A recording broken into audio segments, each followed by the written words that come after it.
ప్రధాన ప్రతిపక్షమైన BRS party ఇంకొక సభ పెట్టింది. ఏం చేసిరు వీళ్ళిద్దరు సభలు పెట్టి అంటే, బీఆర్ఎస్ పార్టీ ఏమో ఉట్టి కథలు చెప్పింది, కాంగ్రెస్ పార్టీ ఏమో పిట్ట కథలు చెప్పింది. ప్రజల వ్యతలు ప్రజల కష్టాలు మాత్రం ఎవరు చెప్పలేదు. ఇక బీఆర్ఎస్ పార్టీ సభ అయితే జగిత్యాల్లో 75 సంవత్సరాల కురు వృద్ధుని రాజకీయ నాయకుడిని చేర్చుకొని, మరి ఈ సభతోని మీకే 25 సంవత్సరాలు తగ్గిపోయినాయి, మీరే నవయువకుడు, మీరే అద్భుతంగా రాజకీయం చేయాలని చెప్తే, మరి తెలంగాణలో ఉన్న యూత్ అంతా చచ్చిపోయిందా, బతుకున్నారా, వాళ్ళ ఫ్యూచర్ ఏంది, వాళ్ళ కథ ఏంది, నాకైతే అర్థమవుతుంది. అందుకే నేను ఇన్వైట్ చేస్తున్నా. నేను కొత్తగా పెట్టబోయే పార్టీలో యూత్కి మంచి అవకాశాలు ఉంటాయి కాబట్టి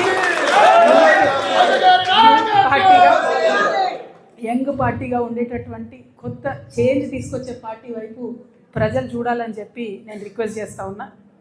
ఎట్ ద సేమ్ టైం మీరు బీఆర్ఎస్ పార్టీ పెట్టినటువంటి సభను అబ్జర్వ్ చేసినట్టయితే కేంద్ర ప్రభుత్వాన్ని పల్లెత్తు మాట అనలేదు. జాతీయ పార్టీని అని చెప్పుకునేటటువంటి పార్టీ ఇవాళ దేశవ్యాప్తంగా చర్చ అవుతున్న అంశం ఏంది? మహిళా బిల్లు, డీలిమిటేషన్. ఈ రెండిటి మీద కనీసం పల్లెత్తు మాట అనలేదు. ఆడబిడ్డలకు ఒక భరోసా ఇవ్వలేదు. రాజకీయంగా మీరు ముందుకు రావడానికి మేము నిలబడి ఉంటాం, మీకు అండగా ఉంటాం అనే భరోసా ఇవ్వలేదు. అంటే ఆ పార్టీలో ఆడబిడ్డలకు ఎప్పుడు గౌరవం ఉండదు అనుకోండి, అది వేరే విషయం. కానీ చూస్తే మందేమనుకుంటారు అనడానికన్నా కనీసం మరి మహిళా బిల్లు పోయింది, మేము జాతీయ పార్టీ, దాని మీద మాకు విధానం ఉంటుంది, దీని మీద మేము పోరాటం చేస్తామన్న మాట కూడా బీఆర్ఎస్ పార్టీ మాట్లాడకపోవడం అన్నది నిజంగా శోచనీయం. ఇదైతే ఇంకొకటి ఏంటంటే గమ్మత్తు, ప్రజల్ని బ్లేమ్ చేయడం, ప్రజల్ని తప్పుపట్టడం. మా ఓటమికి మీరే కారణం, ఇక మీరు ఓటేసిరు తప్పు దిక్కు మీరు అనుభవించండి అని ఒక పక్క ప్రజలను తప్పుపట్టడం, ఇంకొక పక్క రాజకీయ పునరేకీకరణ పేరుతోని ప్రజలను తప్పుదోవ పట్టించడం. ఎవరండి ఈ జీవన్ రెడ్డి గారు? ఆనాడు వైఎస్ రాజశేఖర రెడ్డి ఉన్నప్పుడు ఉద్యమం కోసం రాజీనామా చేసి ముందుకెళ్తే 2 సార్లు ఉద్యమ నాయకత్వం మీద పోటీ చేసిందే ఈ జీవన్ రెడ్డి గారు. పచ్చి తెలంగాణ వ్యతిరేకి.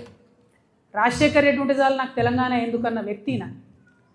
అంటే రాజకీయ పునరేకీకరణ పేరుతోని తెలంగాణ వ్యతిరేక శక్తుల్ని తీసుకొచ్చి తెలంగాణ పునర్నిర్మాణ యజ్ఞం చేస్తామని చెప్తే ఇక ఒక్కటే అర్థమైంది నాకు, 1000 ఏళ్ళైనా బీఆర్ఎస్ పార్టీ మారదు. తెలంగాణ ఉద్యమకారుల గురించి ఒక ఊసు లేదు, తెలంగాణ ఉద్యమకారుల గురించి ఒక మాట లేదు. కాంగ్రెస్ ప్రభుత్వం తెలంగాణ ఉద్యమకారుల్ని మోసం చేస్తూ కేకే కమిటీ వేస్తామని కాలయాపన చేస్తే ఒక్క మాట కనీసం బిచ్చమెత్తుకుంటున్నారండి ఉద్యమకారులు. రేపు భిక్షాటన చేస్తారట. అవమానం అనిపిస్తుంది, కళ్ళకి నీళ్ళు వస్తున్నాయి, దుఃఖం వస్తుంది. పిడికిలెత్తి పోరాడినటువంటి నా ఉద్యమకారుల అన్నదమ్ములు బిచ్చమెత్తుకుంటారు ఇవాళ రోడ్ల మీద.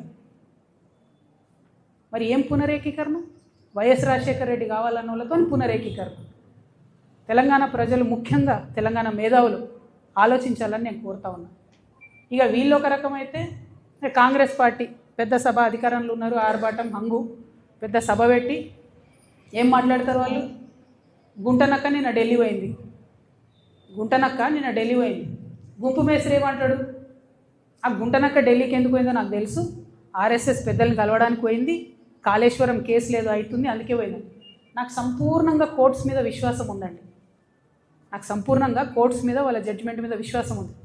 కానీ ఒక ముఖ్యమంత్రి స్థాయిలో ఉన్న వ్యక్తి ఈ గుంటనక్క పోయి ఆర్ఎస్ఎస్ పెద్దల్ని కలుస్తుంది అని గుంటనక్కతో డీల్ మాట్లాడుతున్నాడు. ఏమంటుండు? నువ్వు చెప్తావా, నువ్వెవరు కలిసినావో నేను చెప్పాలనా? అరే నీకు తెలిస్తే నువ్వు చెప్పాలి కదా ప్రజలకు, నువ్వు ముఖ్యమంత్రివి కదా, నీకు బాధ్యత ఉంది కదా.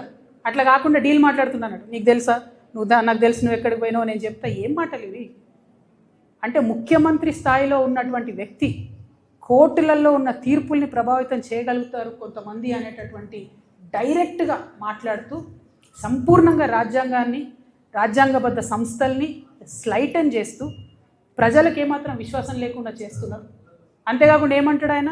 సేమ్ ఏదైతే ప్రజల పట్ల బీఆర్ఎస్ పార్టీ లెక్కలేనితనం ప్రదర్శిస్తుందో అదే లెక్కలేనితనాన్ని కూడా కాంగ్రెస్ పార్టీ ప్రదర్శిస్తే ఏమంటాడు ఆయన? నేను ప్రతిపక్షం లేకుండా చేస్తాను. నువ్వెవరు చేయడానికి? ప్రజలు కదా డిసైడ్ చేయాలి ఎవరు ప్రతిపక్షంలో ఉంటారు, ఎవరు అధికారంలో ఉంటారు, ఎవరికే పాత్ర ఉంటుంది. ప్రజలు కదా డిసైడ్ చేయాలి. వచ్చే 10 ఏళ్ళు నేనే అధికారంలో ఉంటే 7 ఉంటావు. రైతు బంధా ఏడైచ్చినావు, రైతు భరోసా సీజన్ మొత్తం అయిపోయినాక ఇస్తారా? నిన్న కూడా 5 ఎకరాలకే ఇచ్చారు. ఏమి ఇచ్చిండని? మీరు ఎందుకు అధికారంలో ఉంటారు? ఇల్లు కూడా కొట్టినందుకు అధికారంలో ఉంటారా? 2 నెలల పాప చచ్చిపోతే మాట్లాడలేదని అధికారంలో ఉంటారా? దేనికోసం అధికారంలో ఉంటారు?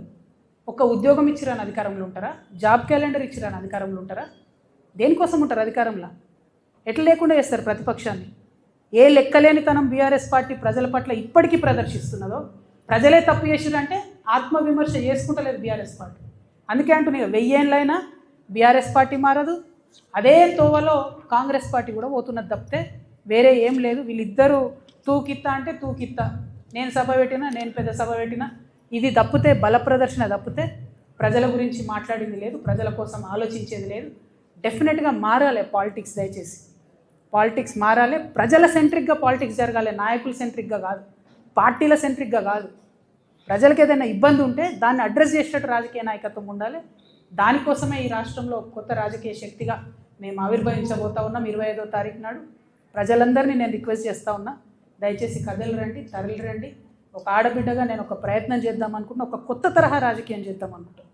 ప్రజల కష్టాలు తీరేటట్టు, ప్రాబ్లం ఉంటే ఆహా ఉందా అని అక్నాలెడ్జ్మెంట్ కాదు, పరిష్కారం కోసం వెతికేటటువంటి పోరాట పటిమతో మీ దగ్గరికి వద్దాం అనుకుంటున్నా. ఒక ఆడబిడ్డగా వస్తున్నా, ఆశీర్వదించమని కోరుతూ సభను విజయవంతం చేయవలసిందిగా జాగృతి కార్యకర్తలకు, నాయకులకు పిలుపునిస్తూ యంగ్స్టర్స్కి, స్టూడెంట్స్కి, యూత్కి ప్రత్యేకించి వెల్కమ్ చెప్తూ సెలవు తీసుకుంటున్నాను. Thank you. జై తెలంగాణ, జై జాగృతి, జై తెలంగాణ.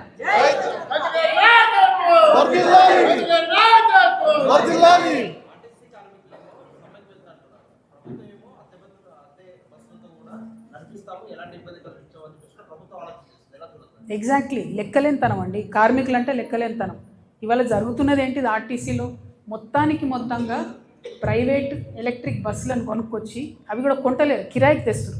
కిరాయికి తీసుకొచ్చి దాంట్లో ఆర్టీసీ డ్రైవర్స్ కాకుండా ప్రైవేట్ డ్రైవర్స్ని పెట్టడం, అంటే ఆర్టీసీ వర్క్ ఫోర్స్ని అంతా కూడా తగ్గించేసి ప్రభుత్వ ఆర్టీసీ ఉద్యోగులు లేకుండా చేసి మొత్తంగా ఆర్టీసీని ప్రైవేట్ పరం చేసేటటువంటి ప్రయత్నం చేస్తున్నారు. దాంట్లో అవినీతి దాగి ఉంది, ఉన్నటువంటి ఉద్యోగాలను తీసేసేటటువంటి కుట్ర దాగి ఉన్నది.